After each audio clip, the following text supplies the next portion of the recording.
Shalom, Om Swastiastu, Namo Buddhaya, Salam Kebajikan. Dewan Juri yang terhormat, perkenalkan kami dari tim JE Sahetapi Universitas Islam Negeri Wali Songo Semarang dengan saya, Firstini Rusika Afiansyah sebagai pembawa opening dan closing statement, Faris Noval Susanto sebagai pembawa argumentasi pro, dan Ahmad Rakan Syafiq sebagai pembawa argumentasi kontra akan mengkonstruksikan pikiran kami berkenaan dengan mosi perampasan hak politik para ex-HTI dan PKI lewat rancangan Undang-Undang Pemilu. The law works injustice to no one and does wrong to no one. Hukum tidak memberikan ketidakadilan kepada siapapun dan tidak melakukan kesalahan kepada siapapun. Sebelum kita masuk ke dalam poin argumentasi dari pihak pro maupun pihak kontra, mari kita telah terlebih dahulu apa yang melatar belakangi mosi kita kali ini.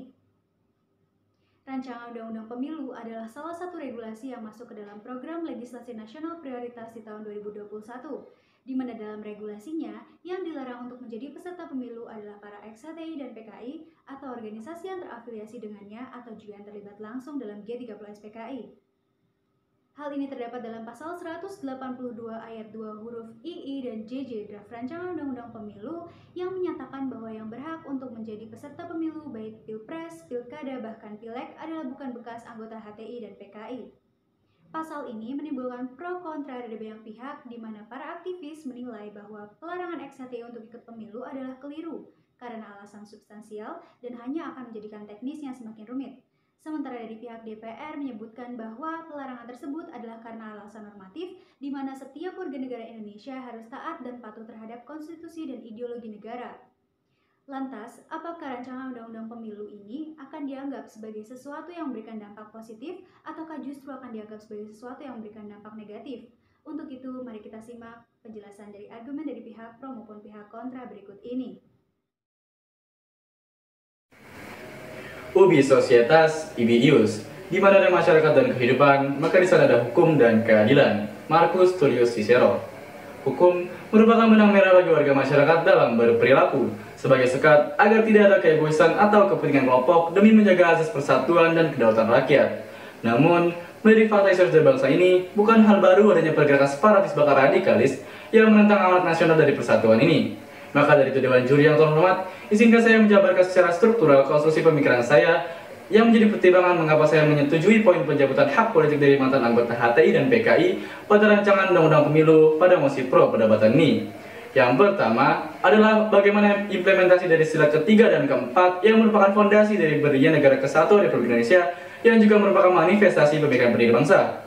Yang kedua, bagaimana fakta-fakta pembangunan HTI dan PKI yang kontras dengan landasan normatif dan Pancasila. Pun yang ketiga adalah bagaimana ketika hak berpolitik segolongan berhadapan dengan keselamatan ideologi bangsa. Yang mulia Dewan Juri yang terhormat, Sosro Didingra pernah mengatakan sebuah konsep persatuan bahwa bersatu berarti bebas dari perselisihan antar golongan. Begitupun Ki Bagus Hadikusumo yang menekankan akan pentingnya permusyawaratan dalam setiap pengambilan keputusan sebagai cara merawat persatuan. Hal inilah yang kemudian menjadi cikal bakal sila ketiga dan keempat Pancasila yang mengedepankan musyawarah sebagai fondasi untuk mencapai mufakat dan mengokohkan persatuan. Ironinya, hal ini yang ditentang mentah-mentah oleh HTI dan PKI yang mana keduanya seringkali beroposisi demi mewujudkan idealisme dan kepentingan masing-masing. Yang mulia Dewan Juri yang terhormat, mari kita berkaca kepada pasal 1 ayat 1 Undang-Undang Nomor 17 Tahun 2013, berikut Undang-Undang pasal 21 huruf B, pun pasal 21 huruf F tentang organisasi kemasyarakatan, bahwa secara substansial ini kembali kepada kesamaan, kepentingan dan tujuan mengarahkan organisasi kemasyarakatan untuk menjaga persatuan dan keutuhan negara kesatuan Republik Indonesia dan menuntut ormas dalam kewajibannya berpartisipasi dalam pencapaian dan tujuan negara. Namun sayangnya Dewan Juri yang terhormat, jauh panggang dari api, jauh harapan dari kenyataan, landasan normatif ini tidak diindahkan. Pun secara yuridis, keberadaan keduanya sudah diilegalkan negara. Hal ini tertera pada TAP MPRS nomor 25 tahun 1996, di mana seluruh kegiatan dari organisasi PKI adalah ilegal, serta pencabutan izin HTI sebagai badan hukum dalam putusan Mahkamah Konstitusi nomor 39 tahun 2017. Maka dari itu Dewan Juri yang terhormat, otomatis seharusnya hak mereka untuk dipilih lewat pemilihan umum tersebut adalah dilarang oleh negara dan ilegal di hadapan hukum. Pun, jika kita membahas hak asasi manusia sebagai superior pada legislasi, maka berangkat dari apa yang telah diajarkan oleh Bung Karno melalui ucapan Ernest Renan bahwa kita memiliki raison d'etat, yaitu sebagai upaya pemerintah dalam memelihara kekuatan dan kestabilan negara yang menggantikan prinsip moral universal demi kepentingan nasional. Lebih jauh daripada itu, Undang-Undang tentang Hak Asasi Manusia tidak menyebutkan secara eksplisit mengenai hak berpolitik adalah sebagai bagian yang dilindungi. Yang mulia Dewan Juri yang terhormat, pun pada kenyataan empirisnya, HTI dan PKI selama napasnya tidak mengakui 4 konstitusi Indonesia, yaitu Pancasila, NKRI, Bhinneka Tunggal Ika, hingga Undang-Undang Dasar 1945. Ini dibuktikan dengan indikasi kuat bahwa organisasi tersebut bertentangan dengan tujuan, asas dan ciri yang berdasar Pancasila dan Undang-Undang Dasar 1945. Setelah itu Dewan Juri yang terhormat, setelah badan hukumnya dicabut pada 19 Juli 2017 silam, HTI masih memiliki kaderisasi yang masif, yang tentunya dapat menjadi bom waktu bagi persatuan dan kedaulatan bangsa apabila tidak ada landasan normatif yang membatasi nafas HTI dan juga PKI. Begitulah yang dituturkan oleh peneliti HTI asal Universitas Pajajaran, Arif Munizar pada CNN Indonesia yang bertajuk Jaring Gurita Dakwah HTI.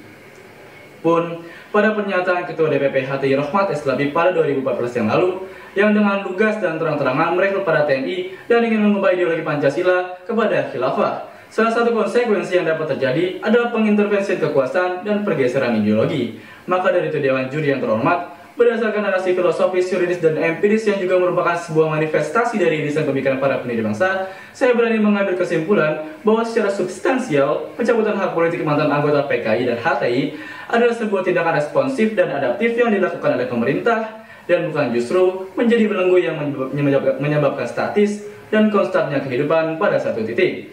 Philip Nonet dan Philip Zelznick dalam teori hukum responsifnya. Sekian dan terima kasih. Salam persatuan. Akhir dari hukum bukanlah untuk menghapuskan atau menahan, tetapi untuk melestarikan dan memperbesar kebebasan. Argumen dari John Locke tersebut sangatlah memperkuat asas kemerdekaan manusia, yang dimana hal itu sejatinya telah dirampok dan dirampas oleh rancangan undang-undang pelarangan hak pemilu bagi para mantan anggota organisasi HTI maupun PKI. Oleh karena itu, di sini saya berdiri untuk menolak mosi perampasan hak politik bagi para mantan anggota organisasi HTI maupun PKI. Dewan Juri yang terhormat dan rekan-rekan yang amat saya segani, izinkan saya menyampaikan konstruksi pikiran terkait dengan pelarangan hak politik bagi para mantan anggota organisasi HTI maupun PKI ke dalam 4 landasan yang sudah saya buat, yaitu landasan filosofis, yuridis, empiris, dan sosiologis. Berangkat pada poin pertama landasan filosofis, saya berpandangan bahwasanya pelarangan hak politik bagi para mantan anggota organisasi HTI maupun PKI adalah bertentangan dengan Pancasila sila kedua, yaitu sila kemanusiaan yang adil dan beradab. Ketentuan dalam draft rancangan undang-undang pelarangan hak politik bagi para mantan anggota organisasi HTI maupun PKI tersebut adalah melampaui batas.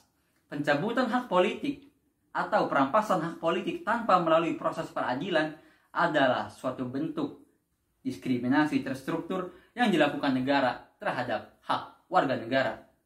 Dewan Juri yang terhormat, berangkat kepada landasan filosofis saya yang kedua, yaitu bahwasanya saya juga berpandangan pelarangan hak politik bagi para mantan anggota organisasi HTI maupun PKI juga adalah melanggar Pancasila sila kelima. Mengapa bertentangan? Indikasinya jelas. Bagaimana mungkin ada manusia yang merdeka di negerinya sendiri justru dilarang hak aktif berpolitiknya? Dalam peninjauan lebih lanjut, saya juga tidak memenuhi adanya prinsip equality before the law di dalam pelarangan hak politik tersebut. Lalu, kemudian hal seperti ini akan menimbulkan kecemburuan sosial dan terkesan diskriminatif bagi mereka yang dilarang hak politiknya. Dewan Juri yang terhormat dan rekan-rekan yang amat saya segani. Kemudian lanjut kepada landasan yuridis saya berpandangan bahwasanya pelarangan hak politik bagi para mantan anggota organisasi HTI maupun PKI adalah bertentangan dengan pasal 28D, yaitu pasal tentang kesetaraan yang sama di dalam pemerintahan.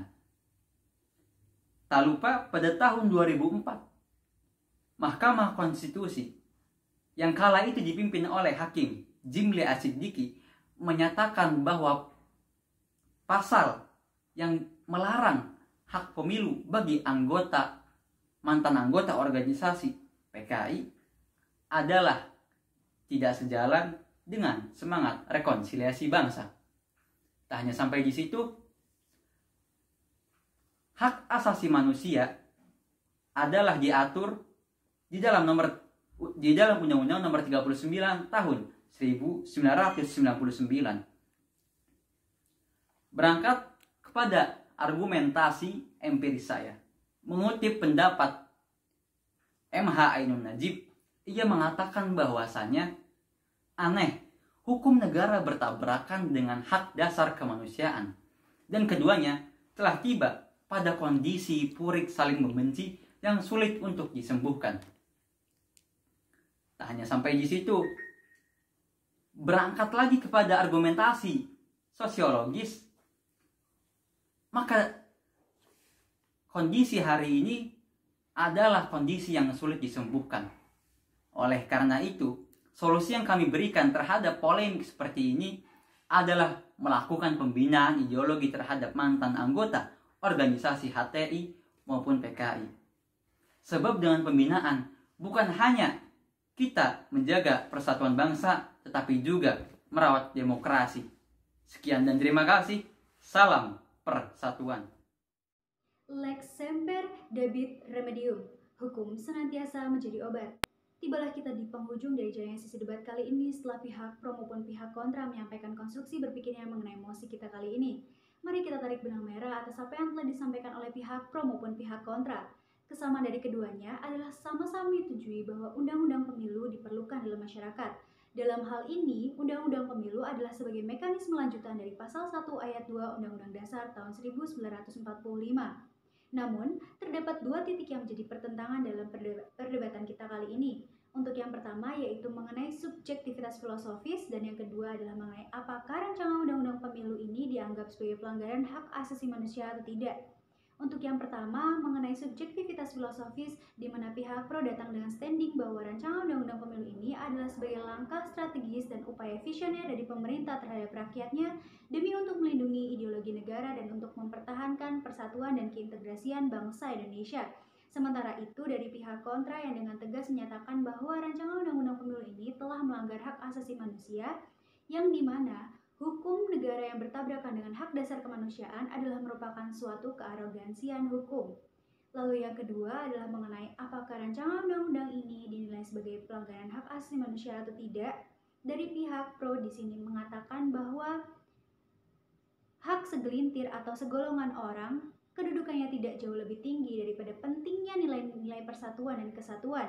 Terlebih lagi, Indonesia memiliki prinsip raison d'etat, di mana negara memiliki pilihan dalam mempertahankan kedaulatannya. Selain itu, kedudukan hak berpolitik para ex-HTI dan PKI bisa saja dipersamakan dengan kedudukan hak berpolitik yang dimiliki oleh anggota TNI dan Polri. Sementara dari pihak kontra di sini menilai bahwa rancangan Undang-Undang Pemilu ini melanggar hak asasi manusia dan akan menodai nilai-nilai kemanusiaan dari Pancasila, yang dimana pencabutan hak politik warga negara yang dilakukan tanpa proses peradilan tepat adalah merupakan suatu diskriminasi terstruktur yang dilakukan oleh negara terhadap hak warga negaranya. Hal inilah yang nantinya akan mencerminkan kediktatorismean parlemen Indonesia. Dewan Juri yang terhormat, memang benar bahwasannya hukum harus tetap ditegakkan. Namun, dalam penegakannya, hukum tersebut harus tetap tidak boleh melakukan pengabaian terhadap hak-hak dasar kemanusiaan. Berakhirnya sesi kesimpulan pada sesi debat kali ini mengakhiri pula jalannya sesi debat kali ini.